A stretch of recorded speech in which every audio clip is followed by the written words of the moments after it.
Bonsoir à toutes et à tous, heureux de vous retrouver pour cette nouvelle édition dont voici les principaux faits. Le président de la République, chef du gouvernement Ismaël Omar Guelleh, a présidé aujourd'hui les travaux de la 16e séance du Conseil des ministres au Palais de la République.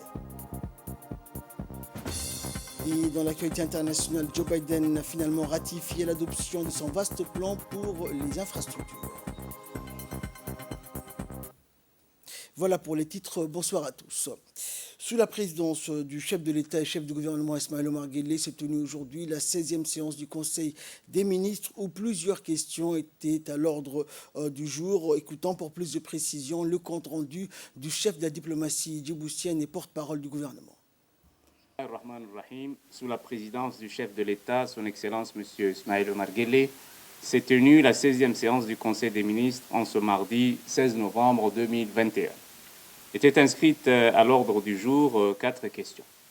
La première question concerne un projet de loi portant adoption des comptes financiers 2019 de l'aéroport international de Djibouti.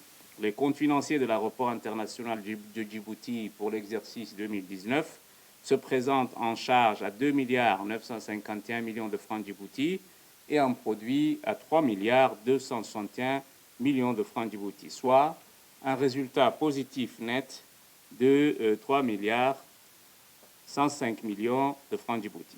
Les travaux d'extension et de rénovation de l'aéroport qui ont été lancés en 2019 sont estimés à 2 739 millions de francs Djibouti. Une convention avec la Bank of Africa a été signée sous forme de prêt. Ce nouvel aérogare de l'aéroport de Djibouti pourra accueillir le double des passagers accueillis par l'aéroport annuellement, c'est-à-dire 1 million de passagers par an. La deuxième question est relative à un projet d'arrêté portant approbation du budget prévisionnel 2022 de l'aéroport international toujours de Djibouti.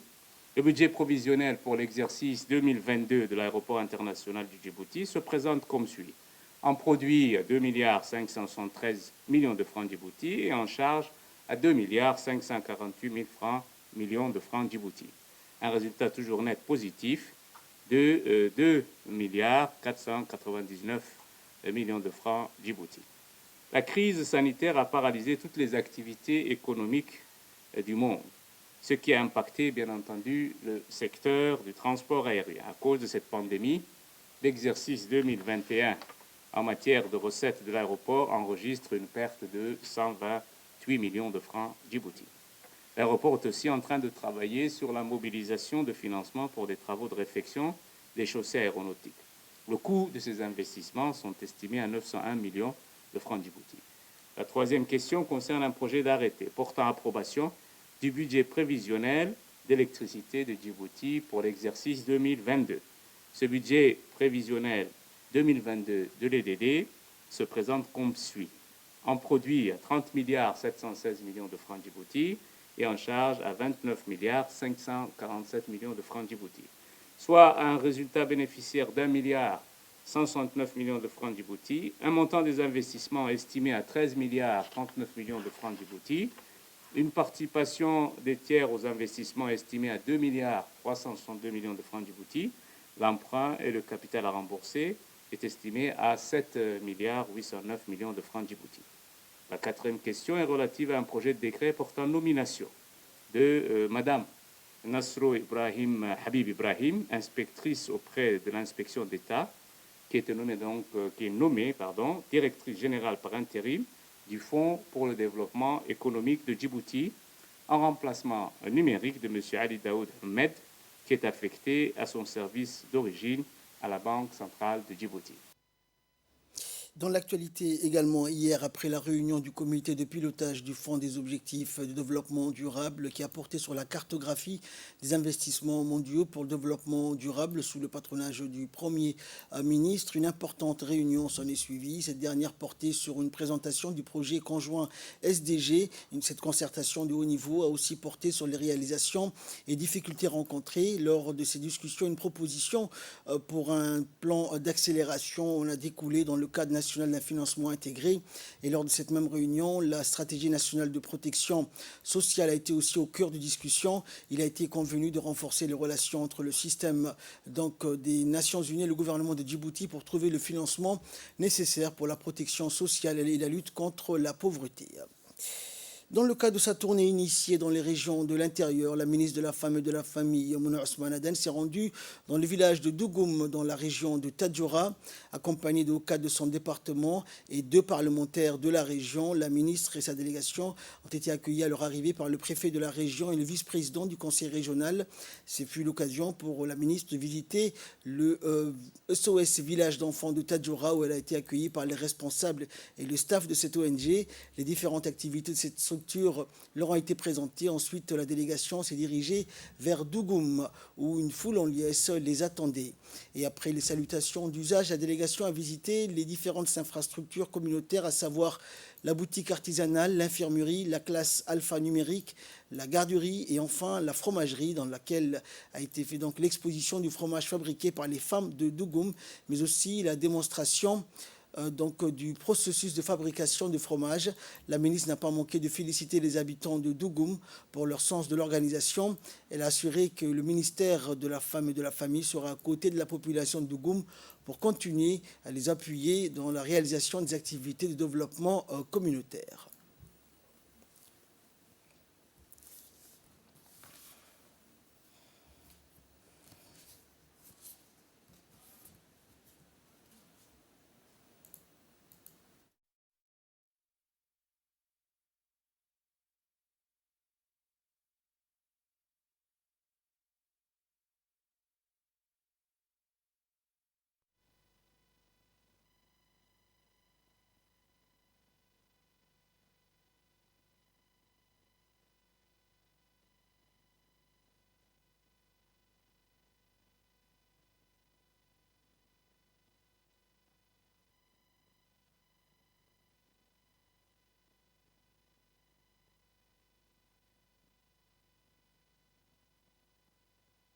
Dougoum trouve également sa réputation dans la production de fromage. C'est un village où on produit des fromages frais qui peuvent être consommés directement après sa fabrication. Ces fromages frais sont produits de manière artisanale. Mesdames et messieurs, Dougoum est un village exemplaire pour son organisation, ses réalisations, son engagement communautaire et environnemental. Les femmes de Dougoum, surnommées les abeilles, sont au cœur du développement du village. Elles participent à toutes les activités du village, telles que l'artisanat, la production de fromage, les jardins et la protection de l'environnement. Et les autorités de la région de Tadjoura, notamment le vice-président du conseil régional et le préfet de la région de Tadjoura, se sont réjouis de la visite de la ministre de la Femme et de la Famille. Nous les écoutons. La ministre, votre choix qui a porté sur les villages de Dougoum nous honore. Pourquoi? Parce que c'est un village exemplaire dans la résilience qu'elle conjugue au sens propre du terme. Et pourquoi? Comme vous l'avez constaté lors de la visite que nous avons fait tout à l'heure, ce village a décidé de se prendre en main dans la résilience qu'elle conjugue au sens propre du terme. Ce village a décidé de se prendre en main. De se prendre en main en multipliant les activités bénéficiaires, à savoir les jardins, l'artisanat et la fromagerie. Votre déplacement dans ce village, Excellence, est témoin de l'importance que vous accordez aux efforts consentis des femmes et hommes qui ont transformé leur petit village en un lieu attractif et vivant. Parti de rien, Dougoum a une école, un jardin communautaire, une boutique d'artisanat, une fromagerie, un puits solaire et un tourisme vert. En cette journée dédiée à la femme rurale, je veux mettre l'accent sur les difficultés rencontrées par la femme au milieu rural, outre les corvées d'eau, pauvreté, hostilité du milieu, des conditions de vie de nos mères, sœurs et épouses sont mises à rude épreuve, dont elles portent les secrets et le poids des sacrifices qui les marquent tout en vie. Madame la ministre, vous avez une lourde responsabilité visant à améliorer les situations des femmes un peu partout à travers notre territoire soumis aux grands dilemmes de la vie. Que des chemins parcourus depuis l'accession de son Excellence le Président de la République à la magistrature suprême en 1999, des progrès énormes sont observés concernant la place de la femme sur différents sentiers où elle tient le haut du pavé. Parlant de cela, je ne passerai pas sans admettre que le prix de ces efforts revient évidemment au combat inlassable de la Première Dame, présidente de l'UNFD, qui s'est donné corps et âme afin de hausser la statut de la femme djiboutienne, une dimension qu'elle a gagnée. La coopérative de Dougoum aura bientôt, Inch'Allah, sa voiture accordée par le président de la République lors de ses tournées dans les régions. Enfin, la ministre de la Femme et de la Famille n'a pas manqué de son côté de féliciter les habitants de Dougoum et notamment les femmes de Dougoum pour leur sens de l'organisation. C'est un plaisir pour moi aujourd'hui d'être présent à Dougoum. Alhamdulillah Rabbil Alamin, c'était un souhait que j'avais exprimé lors de ma présence à Ardo. Et voilà que j'ai l'occasion aujourd'hui d'être à Dougoum et de visiter ce village. En même temps, renforcer les capacités de l'autonomisation des femmes de Dougoum, surtout dans la production de fromagerie. C'est un plaisir également parce que Dougoum est un village, comme tout le monde l'a dit, exemplaire, est un village qui a fait ses preuves et un village qui excelle dans la partie communautaire, cohésion, développement d'ensemble et surtout participer au développement des gens qui vivent dans cette région. Et la preuve, le nom de l'association des femmes s'appelle les femmes abeilles et la vertu de l'abeille, c'est d'évoluer en communauté. Et c'est ça qui fait la preuve vraiment que les femmes de Dougoum sortent du lot, alhamdulillah rabbil alamin. Et nous, en tant que ministre de la Femme et de la Famille, nous avons le privilège et la joie de pouvoir accompagner ces dames-là dans leur production artisanale, dans leur production locale, pour que ces produits soient connus, pas seulement dans la région de Tadjoura, mais sur tout le pays, Inch'Allah. Je veux remercier également les responsables, M. Daoud, ici, que j'ai déjà eu l'occasion de rencontrer. Je veux remercier la dame qui a parlé tout à l'heure, qui était présidente et représentante de la coopérative, l'ensemble des personnes qui ont travaillé pour que cette journée soit réussie. On a visité énormément de choses et Inch'Allah, avec le travail qui est en train d'être fourni dans le cadre de ce programme de développement, on essaiera de pouvoir implanter, il y a beaucoup de projets qui sont en cours, implanter l'espace pour développer le fromage, renforcer les capacités de l'artisanat, leur donner les moyens de pouvoir faire le transport de ces produits dans la localité ou dans le chef-lieu. Donc vraiment c'est un projet porteur et Inch'Allah, je compte sur la communauté de Dougoum et tous les villages avoisinants de pouvoir profiter de ce projet. Le ministre délégué chargé de la décentralisation, Kassim Haroun, a reçu hier le coordinateur résident de l'Agence turque de développement et de coopération, la TICA, à Kutluan Yücel. Le ministre a remercié son hôte pour sa visite et pour le souhait exprimé. Il a tenu à rappeler le lien fort d'amitié et de fraternité existant entre la Turquie et Djibouti. Le ministre a par la suite présenté le département dont il a la charge et exposé les activités phares entreprises par son département dans le cadre du développement local et de la bonne gouvernance. Le ministre a loué également le soutien et les efforts de la Turquie par le biais de l'agence TICA à Djibouti. Les deux parties ont continué à discuter des perspectives, d'idées, des projets à développer à l'avenir, mais aussi des voies et moyens de renforcer leur partenariat et leur collaboration. Le siège du ministère des Affaires étrangères a abrité ce matin une importante réunion axée sur la coopération entre la République de Djibouti et la région Provence-Alpes-Côte d'Azur française. Et cette réunion s'inscrit dans le cadre de la visite depuis dimanche d'une délégation française de la région à Paca.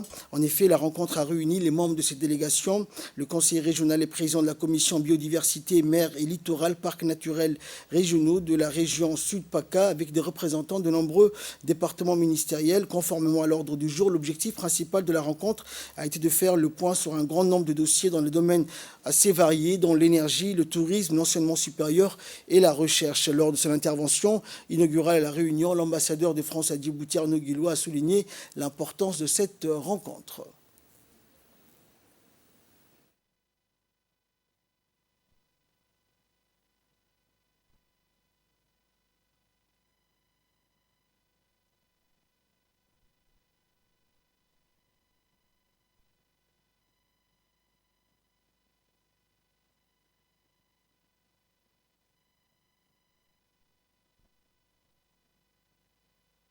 Les travaux qui vont commencer aujourd'hui, et je m'adresse à la fois à la délégation djiboutienne et à la délégation française, ce seront à la fois des travaux de mécano et d'horloger.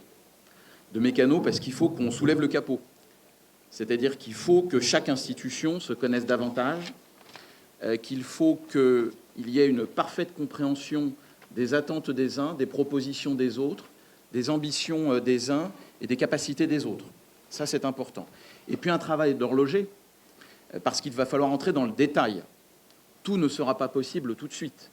Mais il est très important que nous puissions, politiquement, techniquement, avancer sur des projets extrêmement concrets, valorisables. Et de son côté, le secrétaire général par intérim du ministère des Affaires étrangères a indiqué que cette rencontre reflète la richesse des relations et de coopération séculaire qui unit les deux nations. C'est pour moi un réel plaisir de vous accueillir aujourd'hui ici au ministère des Affaires étrangères et de la coopération internationale. Le gouvernement de la République de Djibouti se félicite de cette coopération rendue possible grâce à la signature de l'accord relatif à la coopération internationale et régionale entre nos deux pays lors du déplacement en France du ministre des Affaires étrangères et de la coopération internationale, M. Mahmoud Ali Youssouf, avec son homologue français, M. Jean-Yves Le Drian, le 12 février 2021.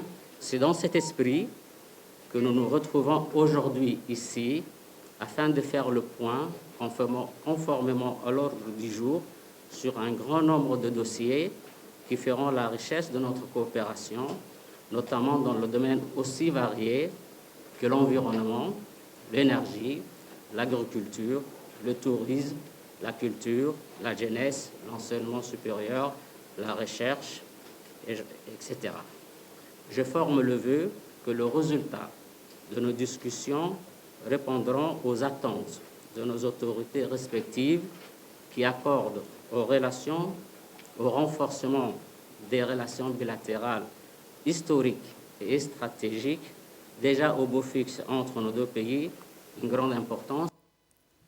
Et concernant les différents sujets soulevés lors de cette réunion, notre équipe qui a couvert cet événement a, au terme de la rencontre, recueilli les réactions de Guillaume Huet, directeur de la coopération de la région PACA Sud de France. Aujourd'hui, ici présent avec une large délégation de 7 opérateurs régionaux sur plein d'expertises différentes en matière d'environnement, d'énergie, d'agriculture, d'eau, mais aussi de culture et de jeunesse, pour pouvoir travailler ensemble et co-construire des projets avec des partenaires djiboutiens. Et ça s'inscrit dans une coopération, dans un accord de coopération qui a été signé par notre président Renaud Muselier, président de la région Provence-Alpes-Côte d'Azur, avec le ministre des Affaires étrangères de Djibouti. Donc c'est vraiment une coopération très emblématique pour nous qui démarre aujourd'hui.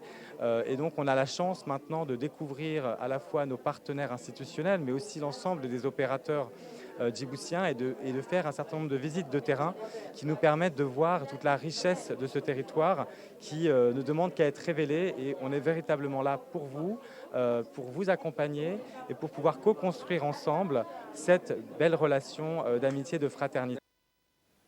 Dans l'actualité également, la maire de la ville de Djibouti, Fatouma Awale, a reçu une importante délégation de la région PACA, conduite par Christophe Madrol, le conseiller régional et président de la commission biodiversité, mer et littoral, parcs naturels régionaux de la région sud. Les discussions ont porté sur la signature de l'accord de coopération territoriale et régionale signé le 12 février 2021 entre les ministres des Affaires étrangères des deux pays, dont le volet relatif à l'appui à la décentralisation et le renforcement des capacités locales et territoriales. Et par la suite, le conseiller régional et président Christophe Madrol a souligné la volonté de sa région à coopérer pleinement avec la municipalité dans son processus de décentralisation à travers l'identification et l'accompagnement de certains nombres de projets dans le cadre de la coopération entre la France et la République de Djibouti. À l'issue de la rencontre, la maire donc a remis un cadeau au conseiller régional et Christophe Madrol. La délégation s'est ensuite entretenue avec le secrétaire général de la mairie ainsi qu'avec le directeur technique, chef de service des différents départements et autres collaborateurs de la mairie. Et au cours de cet entretien, il a été soulevé les points relatifs à la collectivité sur les projets déjà identifiés en novembre 2020 lors de séances de travail virtuelles entre donc les experts des deux pays.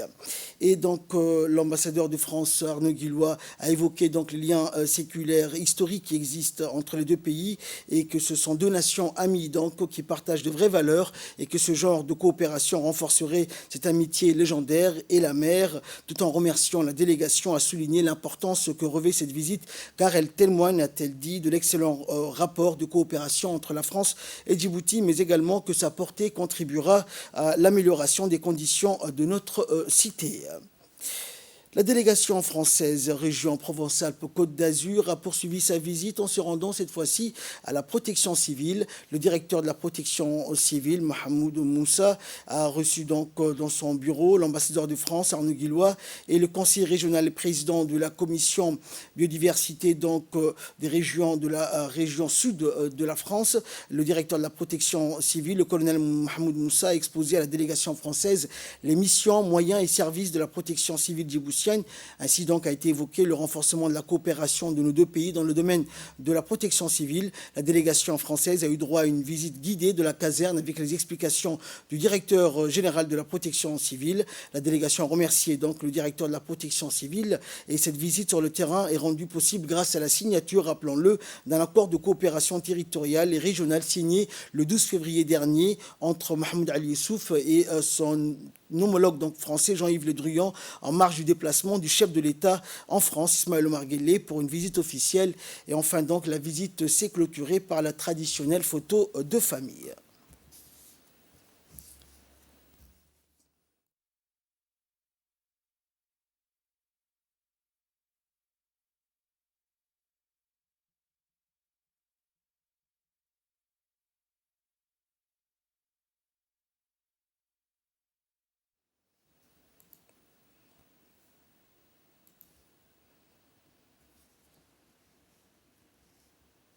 Santé à présent, la polyclinique de la cité Al-Hiba a lancé la campagne accélérée d'immunisation massive contre la Covid-19. Une cérémonie qui a été présidée par Mme Fatouma Mohamed Kamil, conseillère technique auprès du ministre de la Santé, en présence du médecin chef de la polyclinique, du conseiller technique et du personnel de la polyclinique, des pères éducateurs et des sages du quartier. Prenant la parole, la conseillère a, au nom du ministre de la Santé, remercié les populations du quartier, le personnel médical pour l'accueil et donc a exhorté l'ensemble des populations du quartier Al-Hiba donc et des environs de profiter pleinement donc de cette campagne en se faisant vacciner massivement, et message qui a été bien compris et entendu à travers les prises de parole des délégués des pères éducateurs et des sages du quartier qui se sont engagés à mobiliser leurs différentes communautés pour une adhésion massive à la stratégie accélérée de vaccination contre la Covid-19.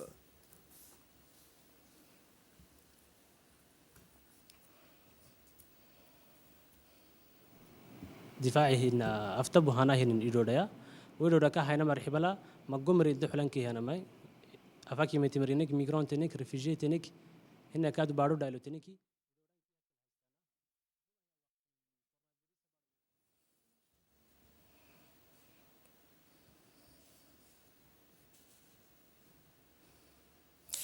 Fait divers à présent, faisant de la lutte contre les produits stupéfiants sa priorité absolue, le groupement judiciaire de la gendarmerie multiplie ses actions concrètes sur le terrain en vue de freiner significativement ce fléau. Ainsi, une mission de surveillance a permis donc la localisation de points de vente de cannabis en question et à l'interpellation de 2 individus. La perquisition effectuée donc sur place est relevée positive avec la découverte de 2 tasses de cannabis. Les enquêteurs ont entamé entame une opération de grande envergure pour déceler le lieu de stockage utilisé par les trafiquants. Aussitôt, quelques heures plus tard, l'opération est couronnée de succès lorsque les enquêteurs trouvent dans un domicile situé au PK13 une grosse quantité de produits stupéfiants et plusieurs liasses de billets de banque en devises étrangères. Les gendarmes découvrent 21 tasses de cannabis et, chose peu commune à Djibouti, 4 tablettes de shit marocain ainsi que 90 000 francs Djibouti et 5 200 $ américains.